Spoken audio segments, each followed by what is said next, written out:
नमस्कार। पेश है झारखंड क्लास 8 बोर्ड 2022 टर्म 1 का मैथ्स का सॉल्व पेपर और इसका पार्ट 1। प्रश्न संख्या 1 देखिए, 2/5 का समतुल्य परिमेय संख्या है। तो हम जानते हैं कि समतुल्य परिमेय संख्या निकालने के लिए दिए गए परिमेय संख्या के अंश और हर में हम समान संख्या से गुना करते हैं। तो ये 2/5 को अगर हम अंश और हर दोनों में 2 से गुना करें तो देखिए क्या आता है। तो ये 4/10। तो हमारा ये ऑप्शन 2 सही है। अब प्रश्न संख्या 2 देखिए, 5/9 जोड़ -8/9। तो यह है परिमेय संख्याओं का योग। तो परिमेय संख्याओं का योग हम कैसे करते हैं? तो जिस तरह से हम भिन्न का करते हैं ठीक उसी तरह से करते हैं जोड़। तो हम सबसे पहले क्या करेंगे, यहां लॉसा निकाल लेंगे। तो हम देख रहे हैं कि ये जो लॉसा है 9 है, तो यहां पर आ जाएगा 5 और ये जोड़ और ये फिर -8। तो ये क्या होगा 5 और ये जब ब्रैकेट हम हटाएंगे तो प्लस और माइनस माइनस होगा, ये 8/9।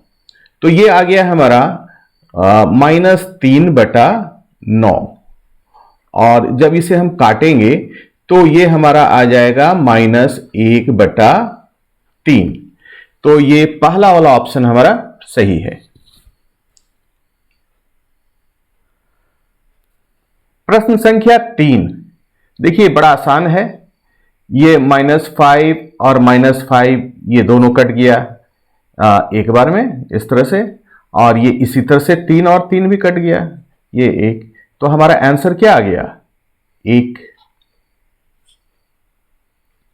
-5/9 का योज्य प्रतिलोम है। तो योज्य प्रतिलोम क्या होती है? किसी भी परिमेय संख्या का योज्य प्रतिलोम वह संख्या है जिसे उस परिमेय में जोड़ने से उसका उत्तर 0 आए। तो -5 में -5/9 में हम क्या जोड़ें कि हमारा उत्तर आ जाए 0। तो स्पष्टतः हम यहां 5/9 जोड़ेंगे। तो यही 5/9 हमारा -5/9 का योज्य प्रतिलोम होगा। तो यहां ऑप्शन नंबर 2 इसका सही उत्तर है। प्रश्न संख्या 1, 3/8 का गुणात्मक प्रतिलोम। किसी भी परिमेय संख्या का गुणात्मक प्रतिलोम वह संख्या होता है जिससे उस परिमेय संख्या को अगर हम गुना करें तो हमारा उत्तर आए 1। तो 3/8 में हम कितने से गुना करें कि इसका उत्तर 1 आ जाए? तो हम देखते हैं, ये 8/3 अगर हम यहां रखते हैं तो ये देखिए 3 का 3, 8 का 8, तो उत्तर हमारा 1 आता है। तो इसलिए हमारा ये आंसर हो गया ऑप्शन 3, 8/3। क्वेश्चन नंबर 6 है, 4.5 का वर्ग होगा। तो वर्ग निकालने के लिए क्या करते हैं, हम उससे गुना करते हैं। 4.5 और गुना 4.5। तो ये जब हम गुना करेंगे तो ये होगा 25 और ये 20। तो दशमलव का गुना हम जानते हैं कि दशमलव के बाद यहां 1 अंक है और यहां भी 1 अंक है, 1 और 1 2। तो दाहिने ओर से हम 2 अंक के बाद दशमलव बैठाते हैं। तो 4.5 का हमारा वर्ग आ गया 20.25। ये कौन सा है हमारा? Option number 2। अब प्रश्न संख्या 7 देख रहे हैं, 8100 का वर्गमूल निकालना है। तो इसका शॉर्ट जो ट्रिक है वो ये है कि 81 का वर्गमूल हम जानते हैं होता है 9। 81 का वर्गमूल हमें याद है 9, और ये 2 शून्य की जगह यहां 1 शून्य बैठाते हैं तो ये 90। तो हमारा ऑप्शन नंबर 3 सही है। प्रश्न संख्या 8, इनमें से कौन सी पूर्ण घन है? तो हम जानते हैं कि किसी भी संख्या में अगर 3 जीरो हो तो हो सकता है वो पूर्ण घन। तो यहां पर हम देख रहे हैं कि अगर हम 10 का घन करें तो ये क्या आ जाता है, 10 गुना 10 गुना 10, तो ये 1000। तो यहां पर हमें स्पष्ट दिख रहा है कि ये पहला वाला ऑप्शन सही है, आगे चेक करने की आवश्यकता नहीं है। 125 का घनमूल क्या है, क्या होगा? तो आइए घनमूल निकालते हैं इसका। तो इसका अभाज्य गुणनखंड करते हैं। 2 से तो जाएगा नहीं, 3 से भी नहीं जाएगा, ये सीधे 5 से जाएगा। तो 5 दूनी 10 और 2 बच गया 25, 5 बचे 25, पुनः ये 5 से होगा तो 5 बचे 25। तो ये 125 का घनमूल ये हुआ,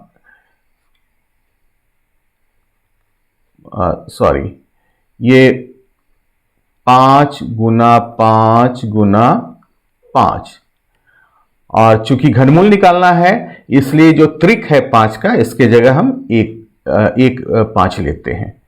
तो हमारा यहां पर आंसर है 5। 1024 इनमें से किसके बराबर है? तो इसके लिए हमें 1024 का अभाज्य गुणनखंड करना होगा। तो आइए करके देखते हैं।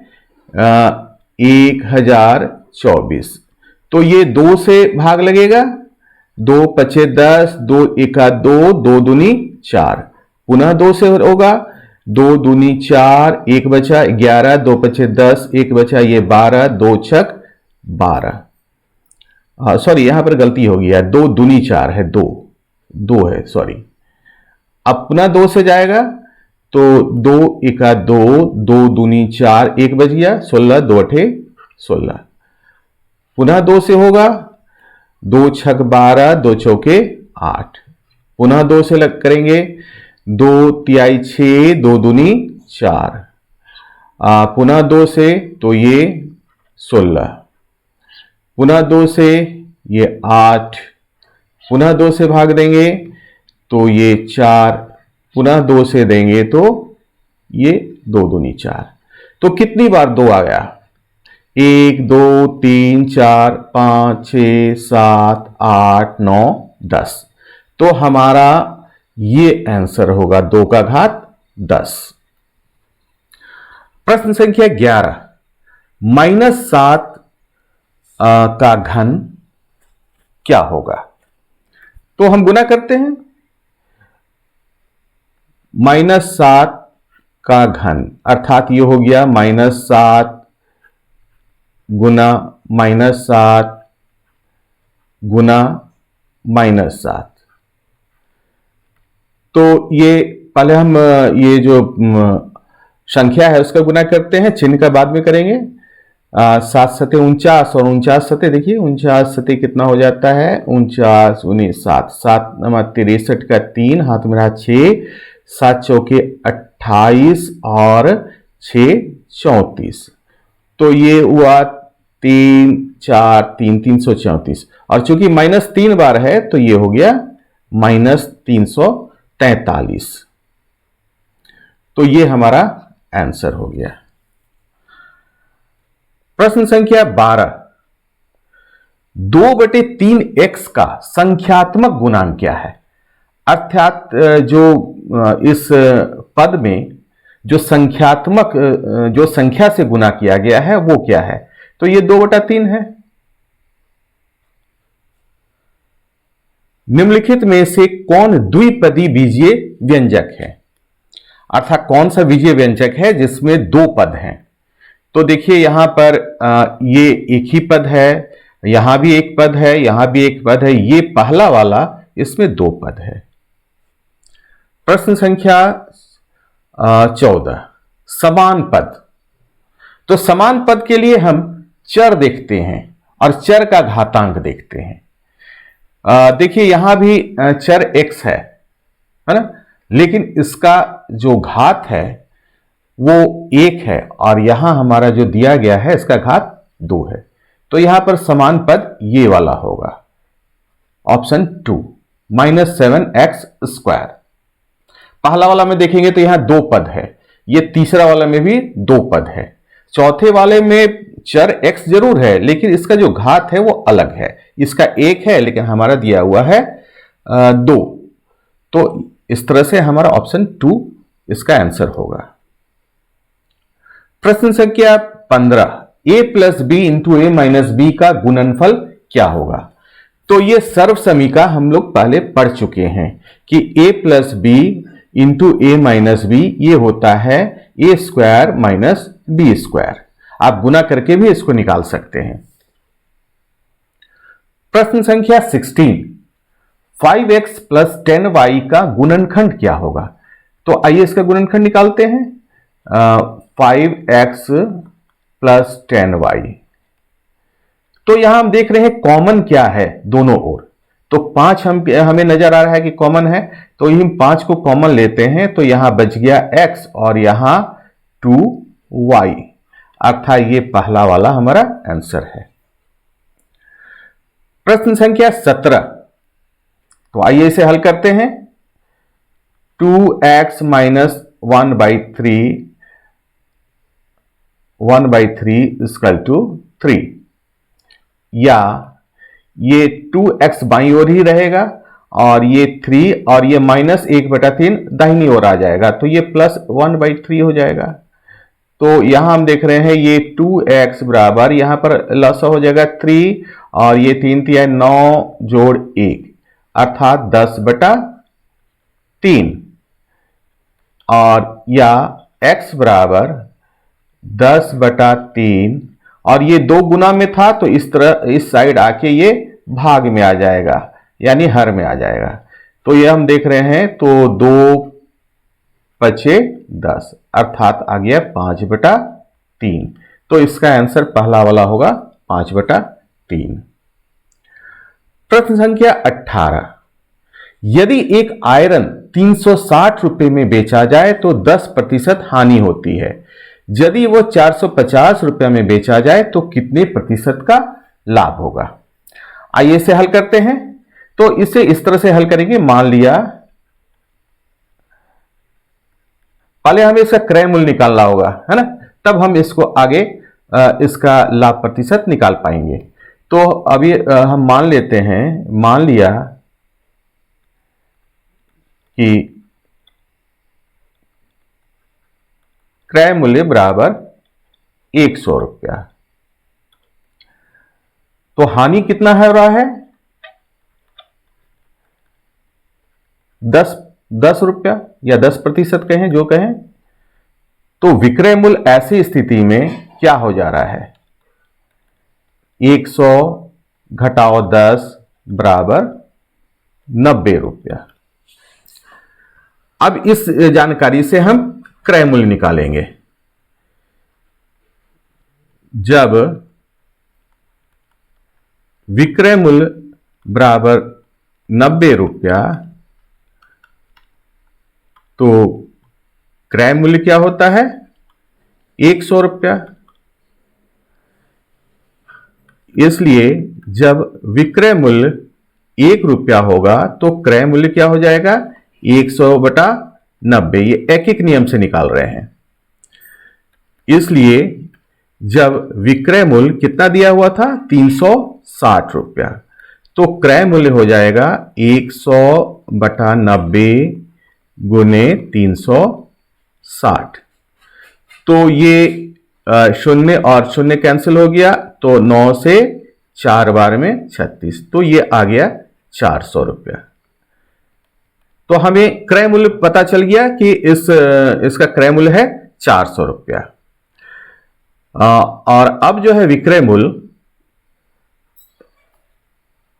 जब विक्रय मूल्य 450 रुपया होगा, है ना, तो हम देख रहे हैं कि क्रय मूल्य है 400 रुपया और विक्रय मूल्य 450 रुपया। तो ऐसी स्थिति में इसे क्या होगा, लाभ होगा। तो ये लाभ कितना होगा, लाभ बराबर 450 घटाओ 400 यानी 50 रुपया। तो लाभ प्रतिशत क्या होगा, हमें लाभ प्रतिशत निकालना था। लाभ प्रतिशत ये हो जाएगा लाभ बटा क्रय मूल्य गुना 100। तो ये 2 जीरो, ये 2 जीरो कैंसिल हो गया। अब 50 में हम 4 से भाग देंगे तो ये 4 एका 4 और ये बच गया 10, तो 4 दूनी 8 और 2/4%।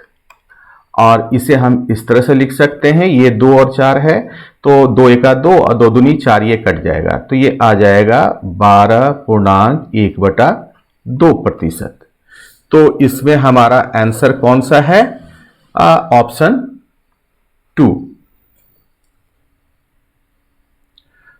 प्रश्न संख्या 19, किसी दुकान पर एक चांदी के सिक्के का मूल्य 350 रुपया था।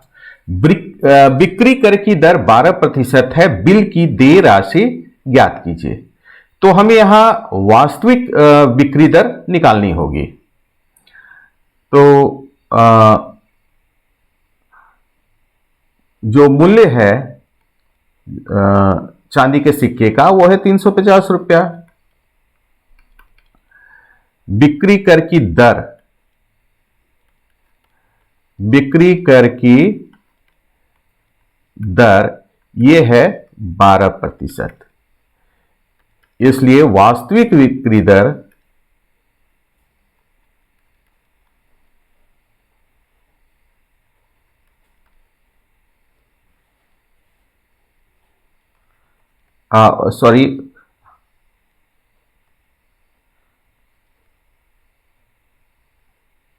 वास्तविक बिक्री दर नहीं, वास्तविक बिक्री कर।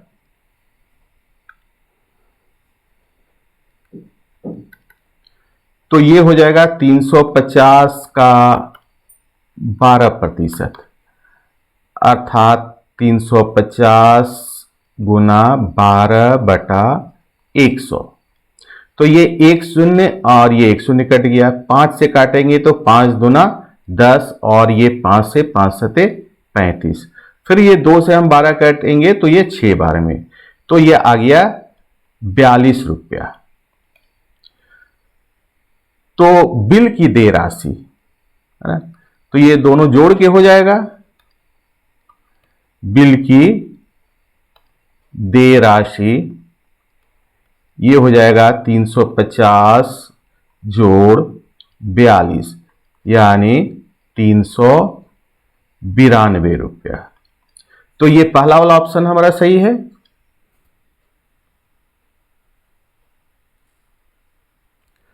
क्वेश्चन नंबर 20, अकबर ने 10% वार्षिक दर से 1900 रुपया उधार लिया।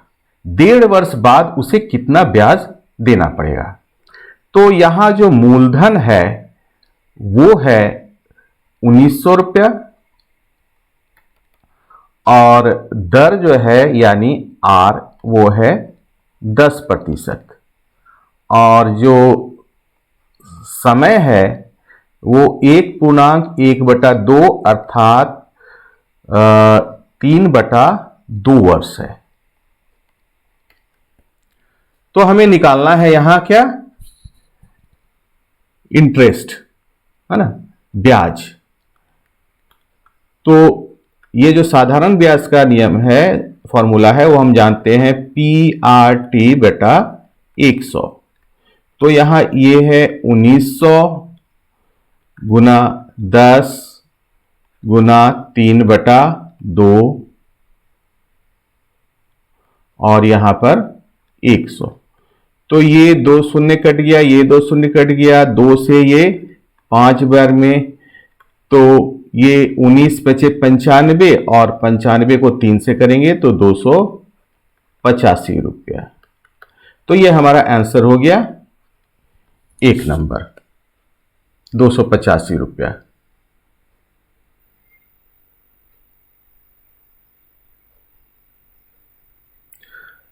प्रश्न संख्या 21, P/7 = 24। तो ये बहुत आसान है, P बराबर 24 गुना 7। तो ये 7 चौके 28, हाथ में रहा 2, 7 दूनी 14 और 2 16, 168।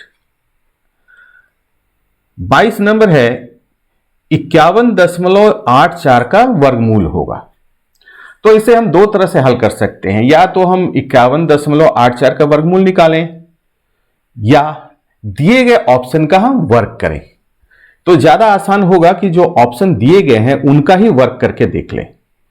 तो हम पहला वाला है 7.2, इसका वर्क करके देखते हैं।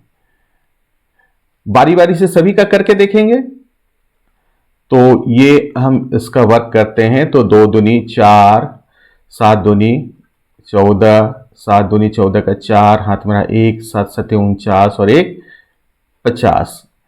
तो ये 4, 4 8, 1 और ये 5। चूंकि दशमलव के बाद यहाँ एक अंक है, यहाँ भी एक अंक है, तो ये यहाँ दाहिने ओर से 2 अंक लेंगे। तो ये तो आ गया, ये हमारा पहला ही ऑप्शन आ गया। अगर पहला नहीं ऑप्शन आता तो हम दूसरा, तीसरा, चौथा करके भी देख लेते। तो ये जो तरीका है वो ज्यादा आसान है। इसका अगर वर्गमूल निकालते तो ज्यादा समय लगता। क्वेश्चन नंबर 23, -7 का घात -5 में से -5 क्या कहलाता है? तो ये हम जानते हैं, ये घातांक कहलाता है। प्रश्न संख्या 24, x - 3 और 12.2x का योगफल होगा। तो आइए इसको योग करके देखते हैं। x - 3 जोड़ 12 प्लस 2x। चलिए इसको हम जोड़ के देखते हैं। तो ये x - 3 प्लस 12 प्लस 2x। तो ये x और 2x ये हो गया 3x, और -3 और +12 ये हो जाएगा 9। तो ये कौन सा हमारा है? ऑप्शन 4। क्वेश्चन नंबर 25, तो ये -32 into x⁴ divided by 8x²। तो आइए इसे भाग देके देखते हैं।